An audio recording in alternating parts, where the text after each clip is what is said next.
Good afternoon students. अभी तक हमने स्वर संधि में दीर्घ संधि, गुण संधि और वृद्धि संधि पढ़ ली है। आज उन तीनों का एक साथ अभ्यास करेंगे और आज आपको ये भी जानना है कि एग्ज़ाम में क्वेश्चन आते हैं वो कैसे आते हैं और कैसे आपको अटेंड करने हैं। तो देखिए, सबसे पहले मैं एग्जाम्पल लेता हूँ यहाँ पर दैत्य प्लस अरि। यहाँ पर देखो, मैंने आपको ये तरीका पहले भी बता दिया है कि सबसे पहले हमें स्वर अलग करना है, जैसे अ और इसमें भी अ। और जब समान स्वर आ जाता है, जैसा मैंने यहाँ लिखा है कि जैसे ही समान स्वर आता है तो दीर्घ आ, ई, उ और री बनता है। जब भी ये दीर्घ स्वर होते हैं तो अधिकतर चांस रहते हैं दीर्घ संधि होती है। यहाँ पर समान स्वर आया है, इसका मतलब कौन सी संधि हो गई? दीर्घ संधि। और दीर्घ संधि में होता है कि इनका दीर्घ रूप लिख लिया जाता है। और अपने पास यहाँ बच गया दैत्य, यह हलंत हो जाएगा और री। ठीक है, अब इनको जोड़ते हैं। दैत्य, य के पीछे आ है तो आ की मात्रा और री, तो वर्ड बन गया दैत्यारी। दैत्य मतलब राक्षस, अरि यानी शत्रु। ठीक है, तो राक्षसों का शत्रु। तो यहाँ पर जो है ये आपको ध्यान है, जैसे ही स्वर अलग करोगे तो आपको संधि की पहचान हो जानी चाहिए। इस लेवल तक की आपको प्रैक्टिस करनी ही है। जैसे ही समान स्वर आते हैं इसका मतलब संधि कौन सी हो गई? दीर्घ संधि हो गई। सेकेंड एग्जाम्पल देखते हैं। यहाँ पर देखो, वसुधा, स्वर क्या है अपने पास? आ, और इसमें क्या है? ए। आ के बाद जब भी ए आता है तो संधि कौन सी हो जाती है? वृद्धि संधि। अर्थात पहले टुकड़े में अ या आ और उसके बाद ए, ऐ या ओ, औ आता है तो संधि कौन सी हो जाती है? वृद्धि। ये मैंने वृद्धि संधि में आपको समझा दिया था। आ के बाद ए आया, इसका मतलब दोनों मिलकर क्या बन जाएगा? ए। यहाँ पर अपने पास है वसुधा, क्योंकि आ तो हमने अलग कर दिया था और यहाँ बच गया व।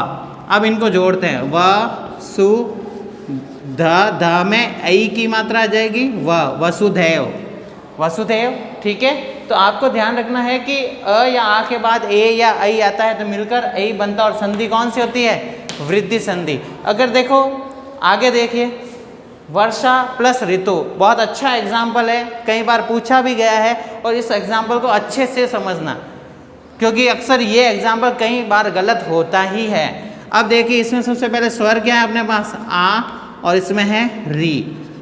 अ या आ के बाद जब री आता है तो क्या बनता है? अर बनता है। और ये किस संधि में बनता है? गुण संधि में। तो यहाँ पर आ और री को मिला देंगे तो क्या बन गया? अर।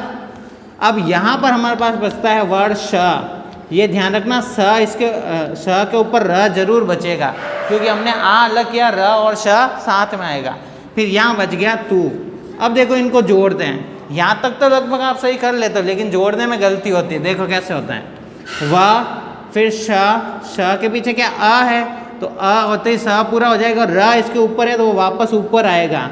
अब यहाँ तक हो गया। अब बच गया ये वाला र। ये वाला र आधा है, तो मैंने पहले ही कहा था आधा र होगा तो आगे वाले वर्ड पर क्या चला जाएगा? ऊपर चला जाएगा। तो वर्ड क्या बन गया? वर्षर्तु। जैसे ही हम इनको जोड़ेंगे तो वर्ड क्या बन जाएगा? वर्षर्तु। एक र ये वाला है जो हमारे पास वर्ड में था, और एक आ और री मिलकर अर बना, वो र था, इसलिए वो ऊपर चला जाएगा। नेक्स्ट देखिए, यथा प्लस इष्ट। इसमें स्वर क्या है? आ, और इसमें स्वर क्या है? ई, और दोनों मिलकर बन गया ए। और जब भी ए बनता है तो संधि कौन सी हो जाती है? गुण संधि। अब यहाँ पर देखो, य थ और यहाँ ष्ट। अब इनको जोड़ो। य थ के ऊपर ए की मात्रा और ष्ट, यथेष्ट। और संधि कौन सी हो गई? गुण संधि। जैसे ही आप स्वरों को अलग करोगे आपके पास संधि का नाम आ जाएगा, कौन सी संधि है।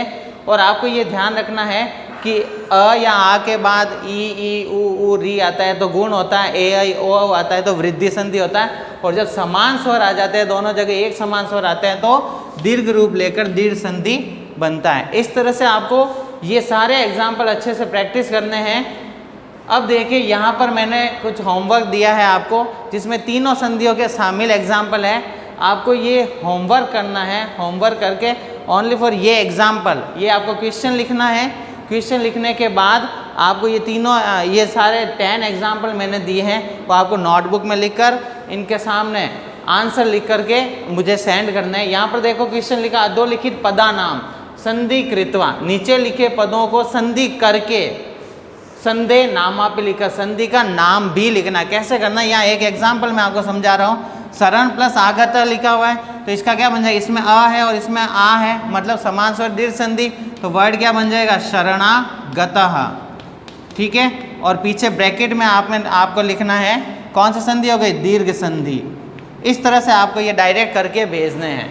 परम प्लस ओज क्या होगा, गण प्लस ईश, गिरि प्लस इंद्र, पूर्व प्लस उदय, शुभ प्लस आरंभ, लंका प्लस ईश, स्व प्लस ऐच्छिक, राज प्लस ऋषि, गंगा प्लस उद्गम, पुत्र प्लस ऐषणा। इनको जोड़ करके संधि का नाम भी लिखना है। और यह होमवर्क आपको मुझे शाम को 5 से 7 बजे तक सेंड करना है। अगर कोई डाउट है तो आप पूछ सकते हो। ये तीनों संधि यहाँ कंप्लीट हो गई है। आगे जो है आगे की क्लास में आगे की संधि में पढ़ेंगे। Thank you.